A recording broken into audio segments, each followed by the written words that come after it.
Այսօր մեր անվտանգության քաղաքական բաղադրիչը շատ ավելի կարևոր է, քան ռազմականը, նման տեսակետ այսօր հրավիրված քննարկման ընթացքում հնչեցրեց Ստեփանակերտում լույս տեսնող անալիտիկոն հանդեսի գլխավոր խմբագիր Գեղամ Բաղդասարյանը։ Նրա կարծիքով բանակը չի կարող լինել մեր անվտանգության գլխավոր երաշխիքը, կարող է լինել բաղադրիչներից մեկը, բայց ոչ հիմնականը։ Երբ բանակը դառնում է գլխավոր երաշխիքը, ապա իրադարձությունները տեղափոխվում են առաջին գիծ, ասում է Բաղդասարյանը։ Հետևելով քաղաքական գործիչների դիվանագետների պահվածքին այս օրերին, Բաղդասարյանը նշում է, ֆանտաստիկ հնարավորություն էր ստեղծվել, որից սակայն մենք չօգտվեցինք։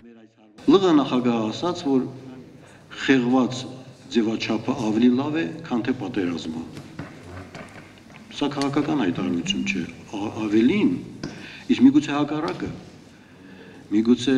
հենց խեղված ձևաչափն է պատերազմի պատճառը։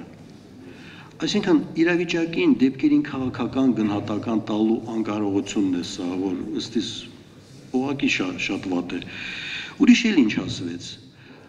Արցախի հանրապետության արտգործնախարարը ասաց, որ մենք ըմբռնում ենք ընկալում այն հանգամանքին, որ Ռուսաստանը զենք է վաճառում Ադրբեջանին։ Իսեր Աստծո, ամեն ինչ ասեք, բայց միայն ոչ դա։ Ընկալումով ընդունեցեք ամեն ինչ, բայց միայն ոչ դա։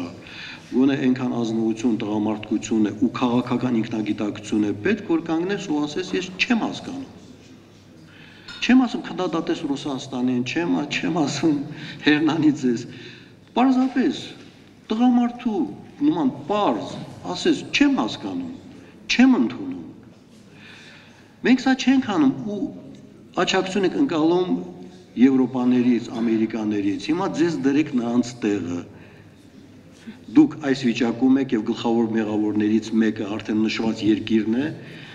ռազմական գործողությունների եւ դու ըմբռնումով ես մոտենում։ Դու ըմբռնումով էլ մեռիր, բնականաբար, այս կլինի դիմացինի,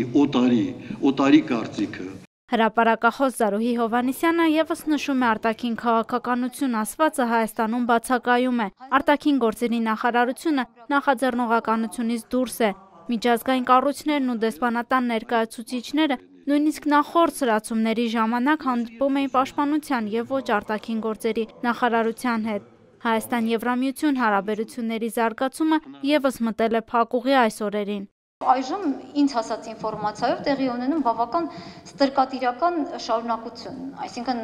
Հայաստան-ԵՄ այդ պայմանագրի շրջանակներում Հայաստանը ստիպում է Եվրամիությանը ամրագրել այն փաստը, որ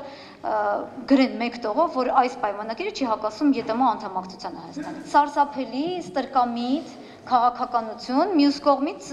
միջազգային բոլոր ստանդարտների խախտում։ Որևէ պայմանագրում միջազգային այդպիսի բան չի գրված, որ այս պայմանագիրը չի հակասում այն պայմանագրին, դա ինքդ որոշի, հակասում է, չի հակասում, նոր միացիր։